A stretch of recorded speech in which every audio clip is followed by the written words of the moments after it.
अस्सलाम वालेकुम नाज़रीन, मैं हूँ इरफान हाशमी और आपको प्रोग्राम दो टोक में लंदन से खुशामदीद कहता हूँ। इस्लामाबाद से हमारे साथ मौजूद हैं इब्राहिम राजा साहब। राजा साहब अस्सलाम वालेकुम। वालेकुम अस्सलाम। राजा साहब, तीन ख़बरें हैं जिस पर हम तफसील से बात करेंगे। पहली ख़बर, इस्लामाबाद में एक इंतहाई अहम शख्सियत को मारा गया थप्पड़, और इस थप्पड़ की गूंज जो है वो कहाँ तक सुनाई दे रही है और ये शख्सियत कौन है, इसकी तफसील शामिल करेंगे आज की इस नशिस्त के अंदर। और फिर राय साहब, जज अबुल हसनात की अदालत में एक ऐसा वाक़या रूनमा हुआ और इस वाक़े को पाकिस्तान के मीडिया ने डाउन प्ले किया। पाकिस्तान के 7 नामवर सहाफ़ी बड़े चैनल्स को रिप्रेजेंट कर रहे थे, लेकिन इसके बावजूद इस अदालत की और इस वाक़े की कहानी मीडिया पर नहीं चलाई गई, इसे डाउन प्ले किया गया। ये भी बताएंगे आज की इस नशिस्त के अंदर। और फिर हारे हुए लश्कर का कमांडर और फिर नवाज शरीफ की एक बैठक, इस बैठक में क्या मामला तय पाए और अब ये मुलाकात में नया ट्विस्ट क्या है जिसका फ़ायदा हारे हुए लश्कर के कमांडर को पहुंचने जा रहा है। और फिर राय साहब, सबसे अहम ये है कि खान साहब ने सबको लाजवाब कर दिया और क्या अल्फाज गए, इसका भी अहाता करेंगे आज की इस नशिस्त के अंदर। राय साहब, इस्लामाबाद के अंदर ये जो गूंज है थप्पड़ वाली, वैसे तो यहाँ पर बहुत सारे थप्पड़ लोगों को पिछले 1.5 बरस में हमने देखा कि पड़े, और ये सियासी थप्पड़ थे, और वो लोग जो इमरान खान को सिफर करना चाहते थे ये थप्पड़ उनको पड़े, पाकिस्तान की आवाम से थप्पड़ पड़े, ज़िमनी इंतखाबात में थप्पड़ पड़े। लेकिन राय साहब, ये थप्पड़ किसको पड़ा और क्या वजह बनी,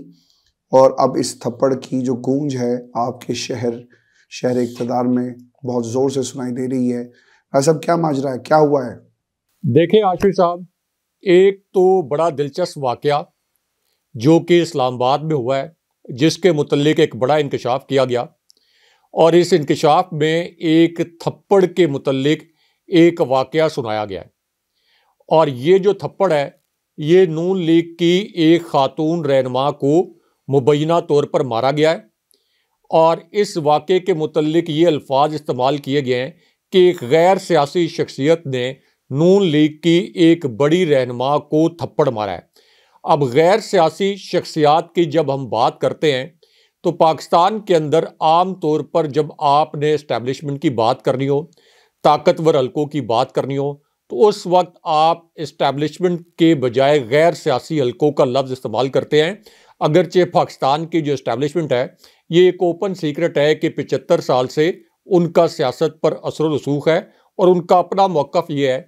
कि अगर हम सियासत पर असर रसूख ना रखें तो फिर ये जो सियासतदान हैं आसिफ अली जरदारी और नवाज शरीफ जैसे, ये मुल्क को लूट कर खा जाएं। अब इस पूरी सूरत-ए-हाल में एक दिलचस्प वाक़े की गूंज है इस्लामाबाद में, और इस वाक़े के मुतल्लिक ये क्लेम किया गया है कि एक मीटिंग हुई जिसमें मुस्लिम लीग नून की एक खातून रहनुमा शरीक थी। इसी तरह मुस्लिम लीग नून के कुछ और रहनुमा भी शरीक थे। दूसरी जानिब कुछ गैर सियासी हलकों के 3-4 नुमाइंदे इस मीटिंग में मौजूद थे। अब इस दौरान एक ख़ास मामले पर तल्ख़ कलामी हुई। इस वाक़े के रावी के मुताबिक, या इस वाक़े को जिस तरीके से बयान किया गया, इस वाक़े के मुतल्लिक ये इंकशाफ किया गया कि जब ये मीटिंग हुई तो इन गैर सियासी हलकों, या आप आसान अल्फाज में ये कह लें कि ताकतवर हलकों के इन नुमाइंदों ने नून लीग की इस खातून रहनुमा को और नून लीग के इन रहनुमाओं को ये बावर कराया कि नवाज शरीफ को इस वक्त जो रिलीफ मिल रहा है ये हमारी वजह से मिल रहा है, यानी ताकतवर हलकों की वजह से मिल रहा है, और वरना नवाज शरीफ जिनका स्टेटस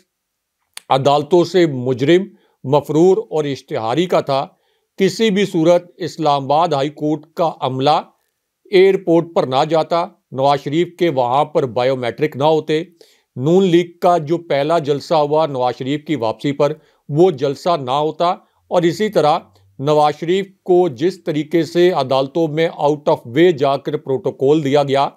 तो इस मामले पर इन ताकतवर हलकों के नुमाइंदों ने नून लीग को अपना एहसान याद कराने की कोशिश की।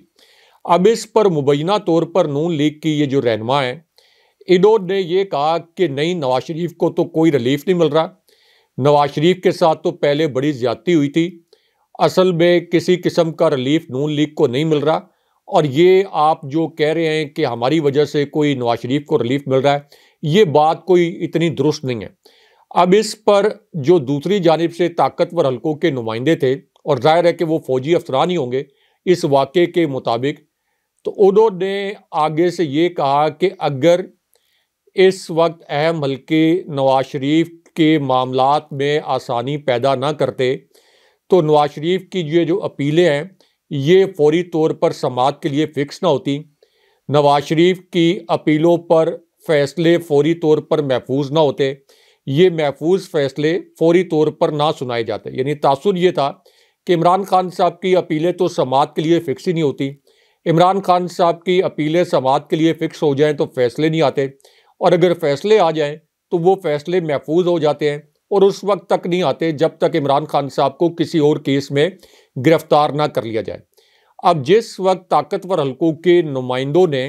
ये बात नून लीग की इस खातून रहनुमा और जो दीगर लोग हैं नून लीग के उनके सामने रखी, तो इस पर मुबैना तौर पर नून लीग की ये जो खातून रहनुमा हैं इन्होंने ये अल्फाज इस्तेमाल किए कि आप तो कोई पीटीआई के सहाफ़ियों की तरह बात कर रहे हैं, आप तो ऐसा लगता है कि पीटीआई के हमदर्द हैं, आप तो ऐसा लगता है कि पीटीआई के कुछ सोशल मीडिया के कोई कारकुन है। यानी ओवर कॉन्फिडेंट हो के उन्होंने उन गैर सियासी हलकों जिनकी मेहरबानी से नवाज शरीफ वापस आए, जिनकी मेहरबानी से नवाज शरीफ को डील मिली, जिनकी मेहरबानी से नवाज शरीफ के केसेस में बरियत हुई, 1 अरब 2 करोड़ रुपए खर्च हुए नवाज शरीफ के केसेस में नाकाबिले तरदीद शवाहिद जमा करने के लिए, उसके बावजूद चूँकि ये तासुर है कि अहम हलकों की वजह से नवाज शरीफ को रिलीफ मिला, तो ये जो खातून रहनुमा ये मुबैना तौर पर ये बात मानने के लिए तैयार नहीं थी। और जब उन्होंने ये कहा और ये अल्फाज बोले कि आप तो कोई पीटीआई के सोशल मीडिया के कारकुन लगते हैं, और 2-3 मरतबा गैर सियासी हलकों के नुमाइंदों की तज़हीक करने की कोशिश की, तो फिर जो अल्फाज कोट अनकोट इस्तेमाल किए गए एक सहाफ़ी की जानिब से, उनके जो अल्फाज हैं मैं वो दोहराता हूँ। उन्होंने कहा कि उसके बाद एक लीगी रहनुमा के कान के नीचे ज़ोरदार किस्म का थप्पड़ मारा गया। ये सहाफ़ी के अल्फाज हैं, ये मेरे अल्फाज नहीं हैं। उन्होंने कहा कि एक लीगी रहनुमा के, और तासुर ये कि एक खातून लीगी रहनुमा के कान के नीचे ज़ोरदार थप्पड़ मारा गया। यहाँ पर बड़ी बदमज़गी हो गई, बड़ी तल्ख़ कलामी हो गई, और उसके बाद बड़ी मुश्किल से बीच बचा हुआ, वरना ये एक के बजाय को 3, 4, 5 थप्पड़ लग जाते। उसके बाद इसी जो सहाफ़ी हैं ये, इन्होंने ये भी क्लेम किया कि उसके बाद नवाज शरीफ को कॉल की गई और नवाज शरीफ को ये बताया गया कि कुछ गैर सियासी शख्सियात ने एक लीगी रहनुमा को थप्पड़ मारा है, और इस तरह से आपके मामले पर यहाँ पे गर्मा गर्मी हो गई है और बड़े इख्तलाफात पैदा हो गए हैं, और इस किस्म की सिचुएशन जो है ये पैदा हुई है। अब ये जो एक सहाफ़ी हैं ये उनका दावा है, उनका ये क्लेम है, मेरे अपने ज़राए ने इस खबर की तस्दीक या तरदीद नहीं की, मैं इन सहाफ़ी के ज़राए को चैलेंज नहीं कर रहा, लेकिन ये इस वक्त जब से ये वीडियो अपलोड हुई है उसके बाद से ये वीडियो बड़ी वायरल हुई है कि वो कौन सी सियासी खातून है जिनका ताल्लुक नून लीग से है और जिनको मुबैना तौर पर ये थप्पड़ मारा गया। अच्छा, अब चलें ये वाक़या तो छोड़ें, नवाज शरीफ के घर से जो बगावत हुई है, जो तस्दीक शुदा वाक़या है, उसके मुतल्लिक अपने व्यूअर्स को बताते हैं। क्योंकि नवाज शरीफ जो कि इस वक्त सुपर लाडले का स्टेटस अख्तियार किए हुए हैं, अब उनके घर से बगावत हुई है और एक ऐसे शख्स ने बगावत किया है जिसको नवाज शरीफ ने और मरियम नवाज ने इस्टेब्लिशमेंट के ख़िलाफ़ इस्तेमाल किया। इनके मुतल्लिक एक दिलचस्प वाक़या आपको और अपने व्यूअर्स को बताऊं कि इन्होंने इस्टेब्लिशमेंट यानी फ़ौजी क़यादत के ख़िलाफ़ एक मरतबा एक बयान दिया, यानी जनाब बाजवा और जनाब फैज़ हमीद के ख़िलाफ़। उस बयान के मुतल्लिक मरियम नवाज़ के मीडिया सेल ने और मरियम नवाज़ ने ख़ुद व्हाट्सएप मैसेजेस किए मुख्तलिफ एंकर्स को, मुख्तलिफ सहाफ़ियों को कि ये ख़बर प्लीज़ चलाएँ और इस खबर को हाईलाइट करें कि जनाब बाजवा उस वक्त आर्मी चीफ थे, जनाब फैज़ हमीद आर्मी चीफ थे, और ये खबर हर सूरत में चलाएं, इसको हेडलाइन में भी लें। अब जिस वक्त मरियम नवाज़ के व्हाट्सएप ग्रुप में ये मैसेज आया और बहुत से सहाफ़ियों ने मरियम नवाज़ की रिक्वेस्ट को मानते हुए ये खबर चलवा दी, अपनी मैनेजमेंट को भी कहा कि ये खबर चलवा दें, और मरियम नवाज़ ने ये भी तासुर दिया कि कोई कार्रवाई नहीं होगी, मैं संभाल लूँगी। तो उसके बाद रिएक्शन आया GHQ से। जब GHQ से रिएक्शन आया उस बयान के ऊपर, तो मरियम नवाज ने और नून लीग के मीडिया सेल ने कहा कि ये तो इस शख्सियत का ज़ाती बयान है, इसका नून लीग के साथ कोई ताल्लुक नहीं। यानी इस शख्सियत को इस्तेमाल किया इस्टेब्लिशमेंट के खिलाफ बयान देने के लिए, जनाब बाजवा और जनाब फैज़ हमीद के खिलाफ बयान देने के लिए। उसके बाद उस बयान को हाईलाइट करवाया, उसकी हेडलाइंस बनवाई, जैसे मरियम नवाज कहती हैं कि मैं मीडिया को मैनेज करती हूँ। और जब GHQ से शदीद रद्द अमल आया तो ये कहा कि इस बयान का नून लीग से ताल्लुक नहीं है, और ये बात मैं कर रहा हूँ ऐनी शाहिद के तौर पर जावेद हाशमी साहब के मुतल्लिक। जावेद हाशमी साहब ने अब नवाज शरीफ के मुतल्लिक क्या बगावत की और क्या इंकशाफ किया है, ये भी बड़ा अहम है, क्योंकि जावेद हाशमी साहब को मरियम नवाज ने इस्टेब्लिशमेंट के खिलाफ, जब इनको ज़रूरत थी जनाब बाजवा के खिलाफ कैंपेन करने की, उस वक्त इस्तेमाल किया। और अब वही जावेद हाशमी हैं, उन्होंने ये कहा है कि PTI की पंजाब में 80% तक मकबूलियत है। नवाज शरीफ हमेशा आमरों की गोद में रह कर सियासत करते हैं। अब भी वो वोट के ज़रिए नहीं बल्कि अहम हल्कों की सपोर्ट के ज़रिए हुकूमत में आना चाहते हैं। हुकूमत में वो वज़ीर-ए-आज़म जो बनना चाहते हैं वो वोट के ज़रिए नहीं बनना चाहते। इसी वजह से वो नून लीग और नवाज शरीफ जलसे नहीं कर रहे। उनका सारा दारोमदार पाकिस्तान के गैर सियासी हल्कों या अहम हल्कों की जो इस वक्त सपोर्ट है उसके ऊपर। उन्होंने ये भी कहा कि इस वक्त भी नवाज शरीफ जो हैं उनकी नज़रें सिर्फ इस्टेब्लिशमेंट पर हैं। और ये बात उन्होंने की कि इमरान खान साहब को जेल में इसलिए डाला गया है, तहरीक इंसाफ की पूरी क़यादत को जेल में इसलिए डाला गया है ताकि किसी तरीके से नवाज शरीफ जो हैं वो अगले धांधली ज़दा इलेक्शन को जीत सकें। अब ये जावेद हाशमी जो नून लीग में दोबारा शामिल हो गए थे, अब उन्होंने ये इंकशाफ किया है और इसकी एक वीडियो भी इस वक्त जो है वो वायरल है। एक और दिलचस्प खबर सुन लें क्विकली कि एक जो आपके हरकारे हैं नवाज शरीफ के और ख़ास तौर पर शहबाज शरीफ के, इन्होंने अब बिलावल जरदारी पर वार किया है और उनकी पीठ पर वार किया है। और मेरा ख्याल है कि अब तक का ये सबसे घिनौना वार नून लीग की जानिब से बिलावल जरदारी पर किया गया है। बिलावल जरदारी जो बार बार ये हकीकत बयान कर रहे थे, अब उनको हकीकत का कुछ आप कह लें इदराक हुआ है कि सिर्फ और सिर्फ नून लीग के लिए सारी सपोर्ट है, किसी और जमात को लेवल प्लेइंग फील्ड नहीं मिल रही, ख़ास तौर पर तहरीक इंसाफ को और पीपल्स पार्टी को इस हवाले से लेवल प्लेइंग फील्ड नहीं मिल रही कि जितनी सपोर्ट इस वक्त इलेक्शन जीतने के लिए नून लीग की जा रही है, बिलावल जरदारी को ये शिकवा है कि इतनी सपोर्ट हमें क्यों नहीं की जा रही। रजीम चेंज ऑपरेशन में मरकज़ी किरदार तो आसिफ अली जरदारी का था। आसिफ अली जरदारी ने बलूचिस्तान अवामी पार्टी को भी राम किया था, वोट भी खरीदे थे और सारी मंडी तो सिंध हाउस में बनी लगी थी और सिंध से ही पुलिस मंगवा कर यहाँ इस्लामाबाद के सिंध हाउस में पैरा लगाया गया था लोटों के ऊपर। तो इस वजह से बिलावल जरदारी जो है वो इस्टेब्लिशमेंट को और फौजी क़यादत को इनडायरेक्टली ब्लैकमेल करने की कोशिश करते रहते हैं कि आप जो फेवर इस वक्त नून लीग को दे रहे हैं इसमें से कुछ फेवर हमें भी दें। तो अब इस पर हनीफ अब्बासी का एक आप कह लें कि इंटरव्यू हुआ है। इसमें उन्होंने बिलावल जरदारी को अखलाक से गिरा हुआ शख्स करार दिया है। ये कहा है कि पीपल्स पार्टी घोड़ों गधों की जमात है, इनके वडेरे घोड़े गधे हैं। और ये भी कहा कि बिलावल जरदारी और पीपल्स पार्टी के साथ अगली हुकूमत में इत्तेहाद के बजाय हम ये चाहेंगे कि नून लीग अकेले हुकूमत बना ले, पीपल्स पार्टी के साथ हम किसी किस्म का इत्तेहाद नहीं चाहते। यानी इमरान खान साहब के दुश्मन, बिल्कुल ठीक बात है कि अल्लाह अल हक है, इन सब ने मिलकर इमरान खान साहब की हुकूमत गिराई थी और आज ये आपस में इमरान खान साहब के खौफ की वजह से दस्तो गरेबां भी हैं। और यहाँ तक कि हनीफ अब्बासी कहते हैं कि बिलावल जरदारी मम्मी डैडी नाकाम वज़ीर ख़ारजा था और बिलावल जरदारी ये कहते हैं कि इसहाक डार ने पाकिस्तान की मैशत को तबाह कर दिया। तो अब ये अपने पोल खोल रहे हैं और इमरान खान साहब का जो बयानिया है ये आज खुद सच्चा साबित हो रहा है। इस वजह से ये जो हनीफ अब्बासी का इंटरव्यू है ये भी इस वक्त सोशल मीडिया पर वायरल है। राज साहब, जज अबुल हसनात की अदालत है जहां से पैगाम ये आया कि जाओ जो कुछ करना है कर लो, मैं डटा हुआ हूँ, मैं गिरा नहीं, मैं आज भी पाकिस्तान की आवाम के लिए खड़ा हूँ और मैं उन हालात से कभी भी नहीं डरूंगा जो मेरे इर्द गिर्द जानबूझकर जो है वो बनाए जा रहे हैं। अबुल हसनान साहब की अदालत है जहाँ पर आज 7 सहाफ़ियों की मौजूदगी में इमरान खान का केस चला। इंटरनेशनल मीडिया को आज भी वहाँ पर बैठने की इजाज़त नहीं थी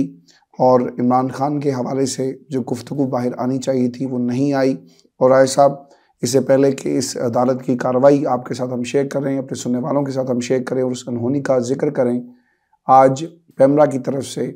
एक नोटिफिकेशन भी जारी कर दिया गया जिस नोटिफिकेशन में साफ साफ लिखा है कि इमरान खान की तकरीर को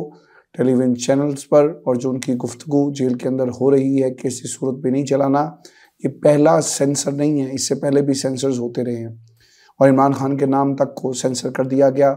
बानी, रहनुमा या फिर चेयरमैन PTI तक जो है ये नाम लिया गया। लेकिन राय साहब, आज भी वो ख़बरें जिनमें इमरान खान का जिक्र हो या इमरान खान के ख़िलाफ़ हो, उन ख़बरों में खान साहब की तस्वीर तो आ जाती है लेकिन इमरान खान का नाम जो है वो नहीं लिया जाता। और अब बाकायदा तौर पर ये नोटिफिकेशन भी जारी कर दिया गया। राय साहब, फ़र्द जुर्म आयद होने जा रही है शाह महमूद कुरैशी और इमरान खान पर 12 दिसंबर को, और उससे पहले जो चालान की कॉपीज़ हैं वो दोनों को दे दी गई हैं। और फिर इमरान खान ने ये मुतालबा किया कि जनरल बाजवा ने डोनाल्ड लू के कहने पर सब कुछ किया, उन्हें अदालत बुलाया जाए। अब सबसे बड़ा हम सवाल ये है कि इससे पहले भी हमने एक जो प्राइवेट हाउसिंग सोसाइटी थी उसके हवाले से एक शिकायत हाई कोर्ट के अंदर देखी और उसे केस को डीलिस्ट कर दिया जाता है, अदालत में केस नहीं चला। लेकिन यहाँ पर जो मुतालबा किया गया, आपको क्या लगता है कि इमरान खान साहब को बुलाया जाएगा या नहीं बुलाया जाएगा? और ये जो खान साहब ने लाजवाब कर दिया, आपको क्या लगता है साहब कि ये यहीं पे मामला ख़त्म हो जाएगा या फिर जज साहब जो हैं वो बात मानेंगे,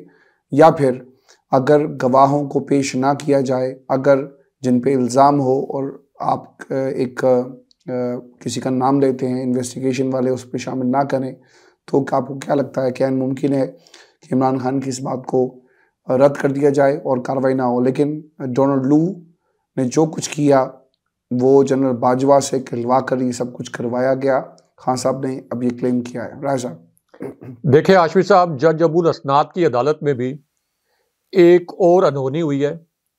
एक और नाकाबिले यकीन वाक़या हुआ है। लेकिन पाकिस्तान का मीडिया जो शरीफ ख़ानदान के हाथों जंजीरों में जकड़ा हुआ है या शरीफ ख़ानदान के जो आगे कठपुतली हुकूमत के हवाले से एक तसलसल चल रहा है, इसकी वजह से हर वो ख़बर जो इमरान खान साहब से जुड़ी खबर हो उस खबर को डाउन प्ले किया जाता है। इमरान खान साहब के मुतल्लिक सिर्फ मनफी खबरें जो मीडिया की हेडलाइंस हैं उनमें शामिल की जाती हैं। लेकिन इमरान खान साहब ने किस तरीके से जज अबुल हसनात साहब की अदालत में और अडयाला जेल में बहुत से लोगों को लाजवाब कर दिया, इसके मुतल्लिक खबर को मुकम्मल तौर पर डाउन प्ले किया गया। पहले तो ये वाक़या कि जज अबुल हसनात साहब की अदालत में क्या अनहोनी हुई है। ये अनहोनी एक ऐसी सूरत हाल में हुई है आशमी साहब कि जब इस्लामाबाद हाई कोर्ट जो कि सुपीरियर कोर्ट है, इस्लामाबाद की तमाम सेशन अदालतें, तमाम trial courts Islamabad high court के मातहत काम करती हैं और इस्लामाबाद हाई कोर्ट का ये अख्तियार भी है कि इस ट्रायल कोर्ट या कोई भी ट्रायल कोर्ट, कोई भी सेशन कोर्ट इनके जजेस की तैनाती भी करे, इनके तबादले भी करे और जजेस का तकर्रुर भी करे। इससे आप अंदाज़ा लगा लें कि इस्लामाबाद हाई कोर्ट का जो ट्रायल कोर्ट्स हैं या सेशन कोर्ट्स, उनके ऊपर एक सुपरवाइज़र का रोल है। उसके बावजूद इस्लामाबाद हाई कोर्ट के जो 2 जजेस हैं, जिनमें एक जज साहिबा और एक जज साहब, इनका जो फैसला था कि साइफर का जेल ट्रायल गैर कानूनी है, गैर आईनी है, लेकिन इसके बावजूद इस हुक्मनामे की धज्जियां उड़ाते हुए दोबारा से ज़बरदस्ती इस्लामाबाद हाई कोर्ट को रोंदते हुए जस्टिस फ़ाइज़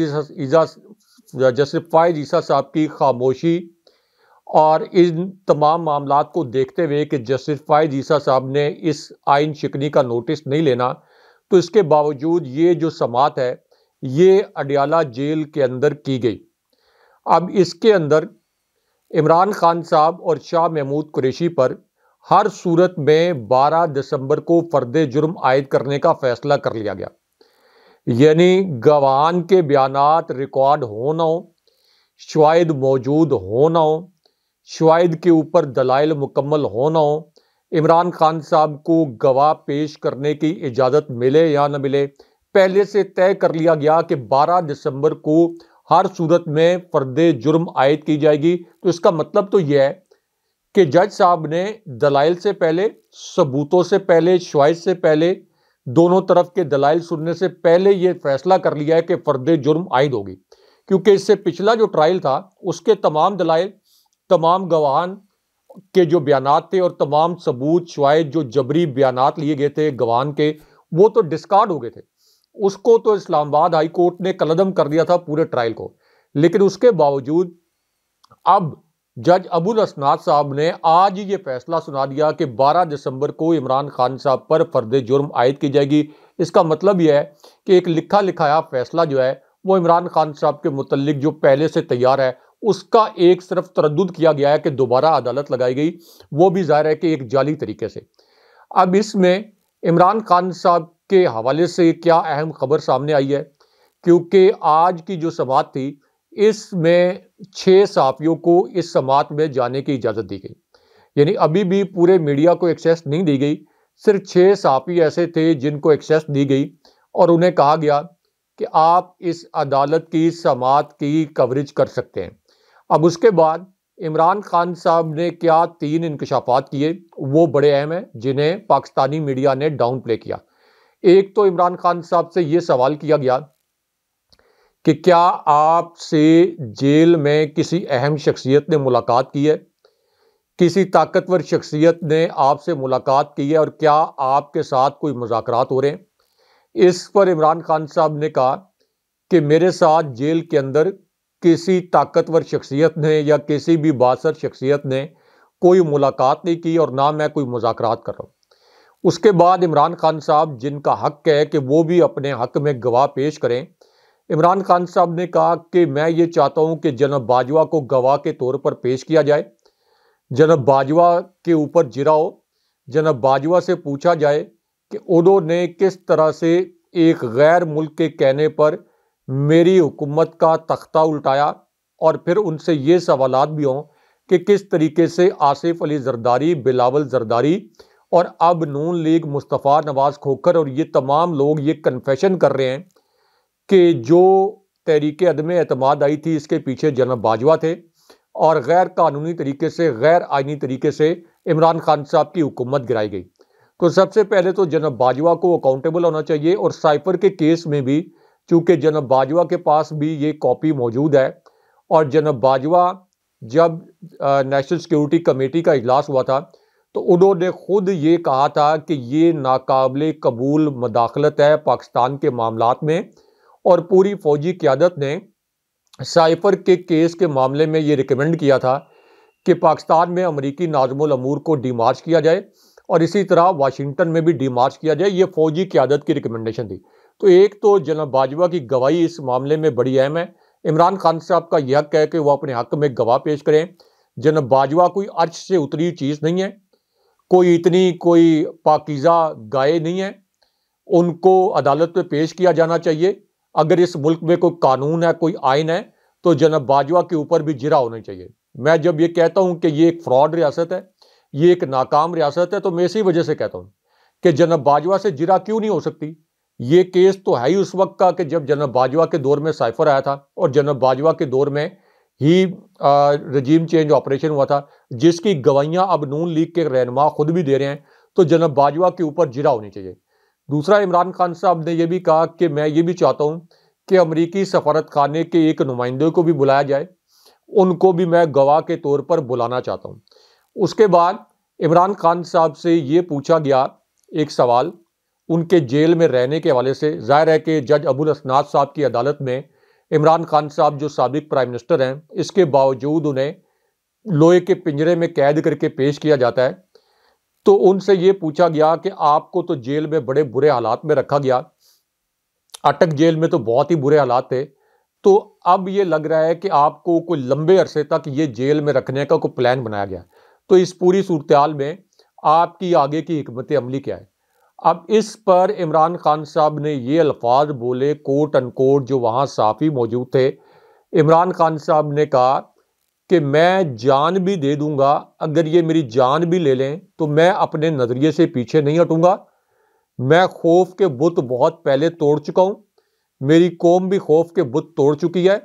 जिस तरह के पीटीआई के वर्कर्स कन्वेंशन के मुतल्लिक इतलात आई हैं, जिस तरह की वीडियोज़ आई हैं, इससे साबित हो गया है कि 8 फरवरी को तहरीक इंसाफ के सिवा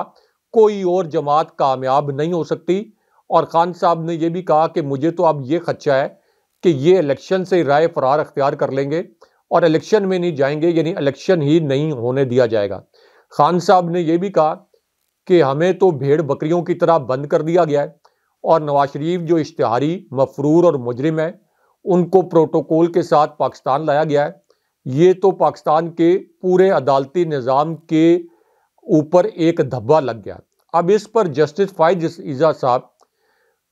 फायद ईसा जिन्होंने ये एक एलामिया जारी किया था कि मैं तो अपनी आइनी जिम्मेदारियों से आगाह हूँ और इंशाल्लाह अपनी आइनी जिम्मेदारियां पूरी करूंगा। क्या उनको ये नज़र नहीं आ रहा कि ये 12 दिसंबर की तारीख तय कर ली गई फर्द जुर्म आयद करने के लिए? इस्लामाबाद हाई कोर्ट के आर्डर के बावजूद जेल ट्रायल ही जारी है। क्या जस्टिस फायद ईसा साहब को ये जो अंधेर नगरी है, ये अंधेर नगरी नज़र नहीं आ रही? क्या जस्टिस फायद ईसा साहब को ये नज़र नहीं आ रहा कि 350 जमातों में से सिर्फ एक जमात पीटीआई के इंट्रा पार्टी इलेक्शन को इलेक्शन कमीशन ने कलअदम करार दिया और अब एक मरतबा फिर इस इंट्रा पार्टी इलेक्शन जो दोबारा कराया गया है तहरीक इंसाफ की जानिब से, इसके मुतल्लिक भी 2-3 कैरेक्टर्स को लॉन्च कर दिया गया है ताकि किसी तरीके से इमरान खान साहब से इंतखाबी निशान बल्ला छीना जाए। अब इसमें एक और दिलचस्प पॉइंट ये है कि एक और गैर सरकारी तंजीम का आज सर्वे सामने आ गया और ये गैर सरकारी तंजीम ऐसी है जिसके मुतल्लिक आम तासुर है कि इसके सर्वेज अमूमन नून लीग को सपोर्ट करते हैं, लेकिन ये जो तंजीम है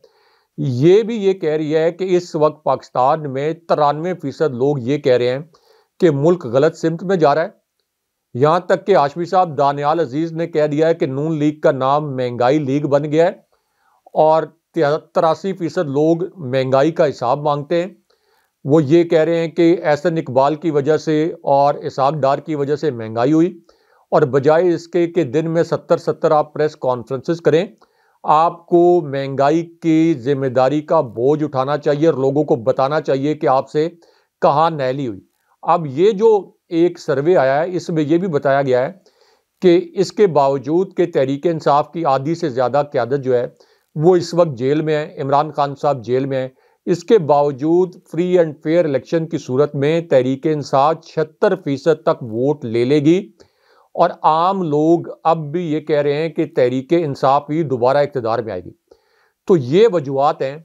कि इमरान खान साहब को लंबे अरसे तक जेल में रखने का प्लान फाइनलाइज हो चुका है। ये वजूहात हैं कि इलेक्शन कमीशन ने दोबारा से इंट्रा पार्टी इलेक्शन जो तहरीक इंसाफ का है इसको कलअदम करने के लिए एक प्लान के तहत कुछ लोग एक्टिव हो गए हैं, कुछ करैक्टर जो हैं वो एक्टिव हो गए हैं। और इसके अंदर एक और अहम जुमला जो इमरान खान साहब ने बोला, उन्होंने कहा कि मैं हलफ देने के लिए तैयार हूं कि ये जो बुशरा बीबी साहिबा के हवाले से उनके साबिक शोर खावर मानिका को अगवा करके जो बयान दिलवाया गया, उन्होंने कहा कि मैं हलफ देकर कहने के लिए तैयार हूं कि ये बयान उनका सरासर गलत है और इसमें सरासर गलत बयानी की गई है। और जाहिर है कि ये इससे पहले तमाम चैनल्स की हेडलाइंस भी चल चुकी हैं कि खावर मानिका ने खुद कहा था कि बुशरा बीबी साहिबा जैसी नेक सीरत खातून उन्होंने पूरी दुनिया में अपनी ज़िंदगी में नहीं देखी। तो बहरहाल अब इमरान खान साहब का जो बयानियाँ रोकने की कोशिश की गई थी कि ओपन कोर्ट में उनको ना लाया जाए, यानी इस्लामाबाद के जुडिशल कॉम्प्लेक्स में ना लाया जाए, तो इस्लामाबाद के जुडिशल कॉम्प्लेक्स में ना लाने के बावजूद इमरान खान साहब की जो टॉक हुई है वहाँ पर गैर रस्मी सहाफ़ियों के साथ, उसकी हेडलाइंस बनी है। इमरान खान साहब का नाम तो इस्तेमाल नहीं किया गया, पीटीआई चेयरमैन का नाम इस्तेमाल किया गया। 1200 के करीब वीलॉग्स हुए हैं। यहाँ तक कि एक जो सीनियर सहाफ़ी हैं उन्होंने ये भी कहा कि जैसे कि इसी प्लेटफॉर्म पर सबसे पहले हमने ये अल्फाज इस्तेमाल किए थे कि पाकिस्तान की सियासत सिर्फ इमरान खान साहब का नाम है, क्योंकि हर टॉक शो, हर vlog social media, TikTok, YouTube और आपका जो मेन स्ट्रीम चैनल है, ये तहरीक इंसाफ के जिक्र के बगैर नामुकम्मल है। और दूसरी जानिब पीटीआई के जो लोग हैं उन पर क्रैकडाउन भी जारी है, क्योंकि पीटीआई का जो वर्कर्स कन्वेंशन हुए हैं उसके बाद शौकत यूसुफजई को गिरफ्तार करने के लिए छापे मारे गए हैं। अब इसके अंदर एक और अहम खबर यह है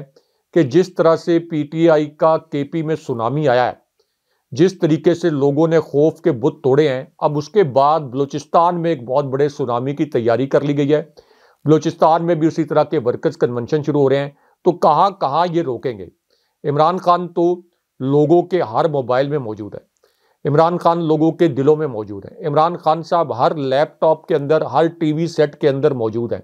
हर टिकटॉक अकाउंट, हर ट्विटर अकाउंट, हर फेसबुक अकाउंट, हर प्रोफाइल में इमरान खान साहब मौजूद हैं। तो किस तरीके से आप उनका रास्ता रोक सकते हैं? इसलिए अगर ये ज़बरदस्ती तहरीक इंसाफ को कलअदम किया गया तो इसका फ़ायदा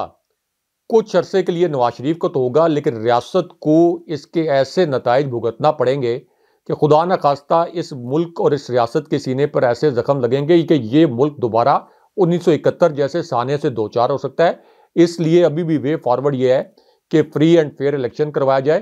क्योंकि ये धांधली ज़्यादा इलेक्शन ना इंटरनेशनल कम्युनिटी कबूल करेगी, ना इसको पाकिस्तान में कबूलियत हासिल होगी, और ना ही पाकिस्तान के साथ आलमी मालियाती इदारे जो हैं वो किसी किस्म के मुआहदे करेंगे। इससे पहली इंटरनेशनल मिशन जो इस्लामाबाद में बैठे हुए हैं वो अगले इलेक्शन में जो प्री पोल रिगिंग हो रही है, जैसे एक बरतानवी अखबार ने भी एक रिपोर्ट जारी कर दी, तो इस पर पहली वो तहफ़्फ़ुज़ात उठा रहे हैं। अब आपको बताएं कि ये खबर हारे हुए लश्कर के कमांडर और नवाज शरीफ के हवाले से है, और ये मुलाकात हुई दोनों जो लीडरान हैं उनके दरमियान लाहौर में और नून लीग के मरकज़ी सेक्रेटेरिएट में हुई, जिसमें शहबाज शरीफ, मरीम नवाज़, इसहाक डार, एहसन इकबाल, ख्वाजा साद रफ़ीक और मरीम औरंगज़ेब और दीगर रहनुमा जो थे उसमें शरीक हुए। और मुलाकात में मुल्क की मजमूई सूरत हाल पर तबादला ख्याल किया गया, जबकि आम इंतखाबात के इनेकाद और मुमकिन सीट एडजस्टमेंट पर मुशावरत हुई। और इससे पहले भी दोनों लीडरान के दरमियान ये मुलाकात हो चुकी है। राज साहब, हारा हुआ कमांडर जो है ऑब्वियसली फजल रहमान, इससे हमारी मुराद है, उन्होंने इससे पहले भी बहुत सारी ख्वाहिशात का इजहार किया, और हाफिज़ हमदुल्ला साहब इस ख्वाहिश का भी इजहार कर चुके कि फजल रहमान जो हैं वो मुल्क के अगले सदर क्यों नहीं होंगे, जीते कोई भी। और ऐसा लगता है कि उन्होंने अपनी जो दोनों तरफ जो कोशिशें हैं, दोनों तरफ जो राब्ते हैं, वो आज भी उनके जारी हैं। इसीलिए फजल रहमान जो हैं वो सदर पाकिस्तान बनने का ख्वाब देख रहे हैं। सीट एडजस्टमेंट का शोशा छोड़ा गया। इस सीट एडजस्टमेंट उन इलाकों में या फिर उन हलकों में होंगी जहां पर नून लीग जो है वो कमज़ोर होगी, और फजल रहमान साहब की पार्टी को सपोर्ट चाहिए होगी अपने जो कैंडिडेट है उसको जितवाने के लिए, और इस सपोर्ट का तकाजा यकीनन जो है वो किया जाएगा। राज साहब, आपको क्या लगता है कि क्या मांगा होगा, क्योंकि ये अनोखे लाडले हैं सारे, और इन लाडलों ने क्या मांगा होगा नवाज शरीफ से, और नवाज शरीफ ने क्या वादा किया होगा? आपको लगता है कि Fazal Rehman the next president in making है, या इनको बना दिया जाएगा, या फिर इनको माजी की तरह जो लॉलीपॉप दिया गया उस लॉलीपॉप को कहा जाएगा कि आप सिर्फ इस पर इक्तफा करें, या फिर आप इन्हें सदर पाकिस्तान जो बनते हुए देख रहे हैं? देखिए आशवी साहब, एक हारे हुए लश्कर के कमांडर के मुतल्लिक भी एक बड़ी दिलचस्प खबर आई है इस्लामाबाद से। ये ऐसे हारे हुए लश्कर के कमांडर हैं जिनकी एक खुफिया दस्तावेज़ लीक हुई। इस खुफिया दस्तावेज़ में ये पता चला कि इन्होंने एक गैर मुल्की सफ़ीर को ये कहा कि खुदा के लिए अगर आप मुझे सदर पाकिस्तान बनवा दें तो मैं पाकिस्तान के मफादात का नहीं, आपके मफादात का ख्याल रखूँगा। और ये जो दस्तावेज़ है ये विकी लीक्स ने लीक की थी। फजलुर रहमान जो हारे हुए लश्कर के कमांडर हैं, इन्होंने अमरीकी सफ़ीर से मिलकर ये दरख्वास्त की थी कि मेरे पास मैंडेट तो नहीं है, लेकिन मुझे आप सदर बनवा दें। अब एक ऐसी सूरत हाल में जब एक तरफ आरिफ अलवी जैसे पढ़े लिखे और दानिश्वर सदर के ओहदे पर फायज हैं, इस पूरी सूरत हाल में फजलुर रहमान की जो नवाज शरीफ के साथ मुलाकात हुई है, इसमें फजलुर रहमान ने एक बड़ी अजीबो गरीब किस्म की फरमाइश कर दी है। फजलुर रहमान जो कि 2018 के इलेक्शन में अपनी नशिस्त भी नहीं जीत सके थे, कौमी असम्बली का वो हिस्सा नहीं बन सके थे। फजलुर रहमान जिनके पास एक मखसूस तादाद में मदारिस के बच्चों की स्ट्रेंथ है और उससे ज़्यादा उनका वोट बैंक नहीं है, तो अब उन्होंने ये ख्वाहिश जाहिर की है कि नून लीग उनको अगले सदर का उम्मीदवार बनाए, पीपल्स पार्टी की हमायत हासिल की जाए और फिर फजलुर रहमान जो है वो सदर बने। आप एक लम्हे के लिए तसव्वुर करें कि पाकिस्तान का क्या इंप्रेशन बनेगा। यानी आसिफ अली जरदारी जब सदर बने थे उसके भी रिकॉर्ड टूट जाएंगे। अगर फजलुर रहमान को सदर बनाया गया तो हम मुल्क को किस तरफ लेके जा रहे हैं। फजलुर रहमान ने यह मासूमाना ख्वाहिश तो जाहिर की है, लेकिन लगता नहीं है कि नून लीग इतना बड़ा ओहदा उनको देगी। नून लीग उनको रेंट क्राउड के तौर पर तो इस्तेमाल करेगी, अपने जलसों के लिए इस्तेमाल करेगी, उनके ज़रिए इस्टेब्लिशमेंट को ब्लैकमेलिंग तो करवाएगी, लेकिन आखिर में वही होगा जो फजलुर रहमान ने पहले भी कहा था कि नून लीग और पीपल्स पार्टी मुझे इस्तेमाल करके टिशू की तरह फेंक देते हैं, टिशू पेपर की तरह। जैसे फजलुर रहमान से धरने करवा के और फजलुर रहमान से एक तरफ धरना करवाया और फिर नवाज शरीफ उन्हीं दिनों में डील करके बैरून मुल्क चले गए थे। लेकिन बहरहाल ये अब एक डेवलपमेंट है कि फजलुर रहमान जो है वो पाकिस्तान के सदर बनने के चक्कर में है। दूसरी जानिब सुप्रीम कोर्ट में जो इमरान खान साहब की जमानत की दरख्वास्त थी साइफर केस में, वो अभी तक दोबारा से उसकी हियरिंग का कोई नामो निशान नज़र नहीं आ रहा। तो एक जस्टिस फायज ईसा साहब की सरबराही में जिस किस्म का अदलिया का रोल अब तक रहा है, इसको तारीख बहुत ही मनफी हवालों से जज करेगी और जस्टिस फायज ईसा साहब के लिए इस्लाहाती इक़दामात उठाने के लिए वक्त बड़ा कम रह गया।